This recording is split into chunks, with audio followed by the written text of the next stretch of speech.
Et c'est par ce dernier sujet d'ailleurs que nous entamons la discussion avec Félix Mathieu cette semaine. Bonsoir Félix Mathieu. Bonsoir Godlove. Alors c'est un départ qui ne vous laisse pas indifférent au sein du gouvernement fédéral? Non, en ce sens où c'est pas quelque chose qui nous surprend tant que ça. David Lametti a été écarté du Conseil des ministres, donc dans ce remaniement ministériel, mais c'était une figure très importante aux côtés de Justin Trudeau, qui le conseillait dans ses différentes entreprises, député, en fait, dans l'arrivée de Justin Trudeau en 2015. Et donc, d'aujourd'hui, de savoir effectivement qu'il ne se représentera pas, c'est un certain aveu également de certaines personnes qui étaient proches de Justin Trudeau qui se disent, nous, on a fait notre tour de piste finalement.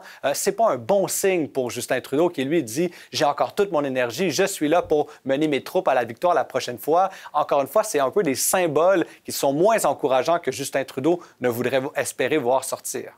Et c'est vrai qu'il a retourné sa veste, mais c'était un peu plus proche de ce type de comportement. Je parle du député de Terre-Neuve, Ken Mardenal, qui a également fait partie de ceux qui ont élevé un peu la voix pour remettre en cause le leadership de Justin Trudeau. Oui, tout à fait. Alors, c'est quelque chose d'assez surprenant dans la vie politique canadienne où on sait que la ligne de parti au Canada, elle est très ferme. Comme député d'une formation politique, on s'attend à ce qu'on soutienne la ligne tracée par le chef, par la formation politique. Et donc, de voir Ken McDonald hier sortir dans les médias dire « je crois que peut-être qu'une course au leadership serait le bienvenu », d'entendre les membres se prononcer ici, c'est pas quelque chose auquel on s'attend.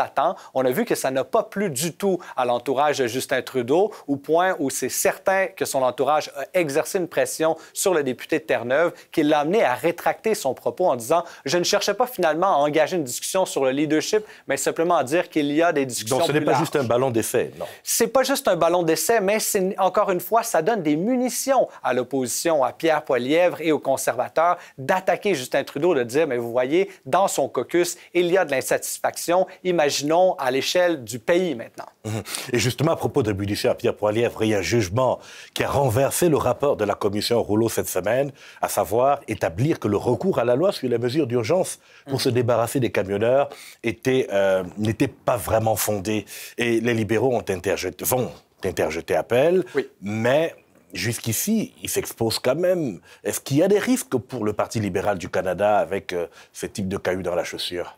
Une fois de plus, oui, c'est un caillou, mais là, ça devient toute qu'une roche, en fait, qu'on traîne, un poids qu'on traîne ici, parce qu'encore une fois, on vient donner d'excellentes munitions aux conservateurs de Pierre Poilievre. On va pouvoir utiliser la décision rendue par le juge Mosley pour aller à l'encontre, finalement, de ce qui sortait du rapport de la commission Rouleau.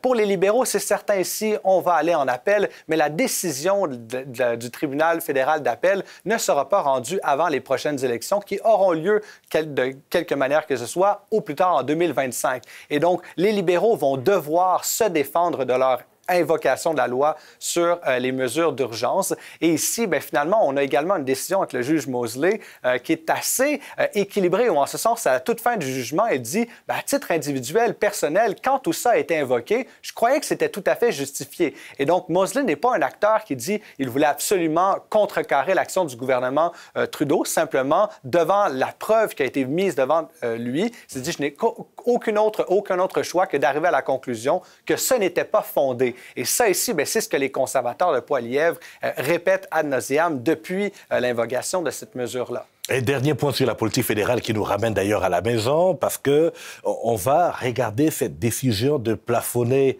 les arrivées des étudiants étrangers avec les lentilles manitobaines, parce que cela pourrait avoir un impact sur les universités en francophonie minoritaire. Oui, tout à fait. L'annonce de Mark Miller, ministre fédéral de l'Immigration, en a surpris plusieurs et ça inquiète dans les milieux des établissements postsecondaires en situation minoritaire, en francophonie minoritaire particulièrement. Parce qu'ici, on sait, par exemple, on se tourne vers l'Université de Saint-Boniface, un contingent important de sa population étudiante provient de ce bassin d'étudiants et d'étudiantes étrangers. Et donc, si on ne réussit pas à moduler l'impact que va avoir cette modalité-là de mettre un cap, finalement, à 350 000 étudiants internationaux par année au Canada, si on ne vient pas pondérer les manifestations de cette action-là pour que les institutions francophones en situation minoritaire puissent continuer à recevoir leur juste part, finalement, d'étudiants internationaux, ça va être très difficile. C'est vrai qu'à l'Université de Saint-Boniface, on attend de voir comment cela va se décliner dans le temps, dans les prochains mois, mais on sait également que c'est une université qui a une autre mission en dehors de celle qu'ont les universités anglophones? C'est un foyer pour la culture, pour la vie sociétale de la francophonie minoritaire ici au Manitoba. C'est un foyer également d'accueil parce qu'on sait que la francophonie en situation minoritaire au Canada doit s'alimenter des nouveaux arrivants et donc elle a une mission sociale au-delà de sa mission éducative. Et donc il faut faire attention ici de ne pas jeter le bébé avec l'eau du bain dans cette procédure-là. Ce n'est certainement pas la dernière fois qu'on évoque ce plafonnement des étudiants étrangers ici. On en reparlera dans les prochains mois en fonction de l'évolution de l'actualité. Félix Mathieu, merci beaucoup. Plaisir.